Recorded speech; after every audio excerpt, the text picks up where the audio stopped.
Mark and Tamil with Think Multifamily. We're here to talk today about Step 8, submitting your contract.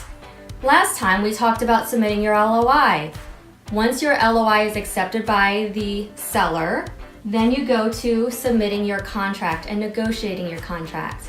Mark, can you tell our audience what exactly goes into the contract? There's a lot that goes into the contract. At a minimum, everything from the LOI should get moved into the contract, but I can tell you based on experience, it doesn't always happen. So in some cases, a seller agrees to something in the letter of intent, and then in the contract they try to change it on you. So you have to be really careful about that. One question that comes a lot too is as far as who should actually create the contract. Generally speaking, it's the seller's responsibility to create the contract. As a buyer, I actually would prefer to use our contract if the seller's open to it, just because that way we know what's in the contract. But some of the things, you also want to always use an attorney. Don't try to, save money by doing it yourself or having somebody that Actually, have an attorney that specializes in real estate, and actually an attorney that understands litigation is also very important for contracts. Right, for sure. I mentioned about the LOI, move over into the contract. And then you want language in there. Anyone selling a property is going to say, generally speaking, they're going to have verbiage that says they can just back out. But that's not really fair, right? Right. They're going to try to penalize you as a buyer for backing out. So as a seller, typically, what you want to be able to do to hold them responsible is say, hey, I'm out some sort of cost.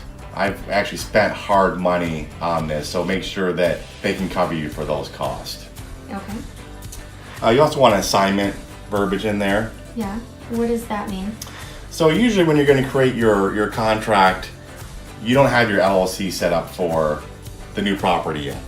So you might create your contract under an LLC that you already have or what it may be, but you want to be able to assign that. A lot of contracts are written by sellers that say you can't assign, and the reason they're doing that typically is trying to avoid wholesalers and things like that. Right. And for our audience who might not know what a wholesaler is, can you please tell them what is a wholesaler? Well, basically someone that gets a contract, locked up, and then they never, the day they close, they sell it to somebody else basically. So they already have it lined up that way. So which is definitely more common in single family flips and wholesaling. That's more common. It is, and sellers don't want you doing that. So you can have language that says I can assign it to an entity that I own.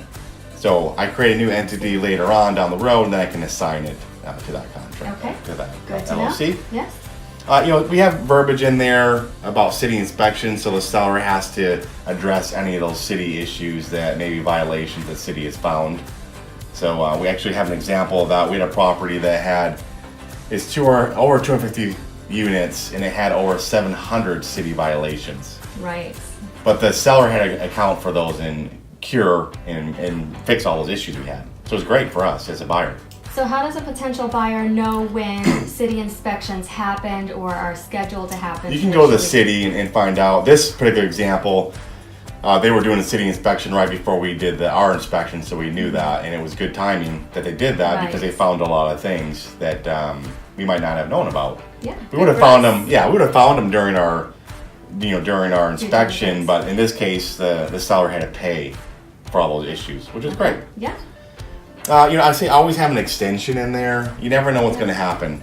So you want to be able to have 30-day extension, 60-day, whatever you want. Mm-hmm. Typically 30 days is pretty common for an extension, but you're going to pay for it, typically, right? It's not, if you want to say it's not fair to ask the seller to extend another 30 days without you giving him or her any additional funds. But you want to make sure your verbiage in there in the contract says any money you put in for an extension is used towards a purchase price. It's not increasing what you pay for it. Right. It's very important. Vacant units. So if you have units that are vacant and they're not made ready yet, meaning they can't be rented to a new tenant, then you want to have verbiage in there that as a buyer gives you some sort of credit. Whatever, when you try maybe $1,500 credit for every unit that's vacant at the time that we sell or that we buy the property, and it's not made ready yet, meaning it can't be rented yet. So you want to have verbiage in there saying it needs to be the same standard that they're using for other units that they're renting today. So that's very, very important. Other thing too, I would just put on, I put on here is legal kind of a legal aspect, and you don't really think about this until you have to use it. Right. But it has to do with, are you going to have a jury trial if something happens? Are you going to have mediation, arbitration, wherever it may be? And who's going to pay whose attorney fees?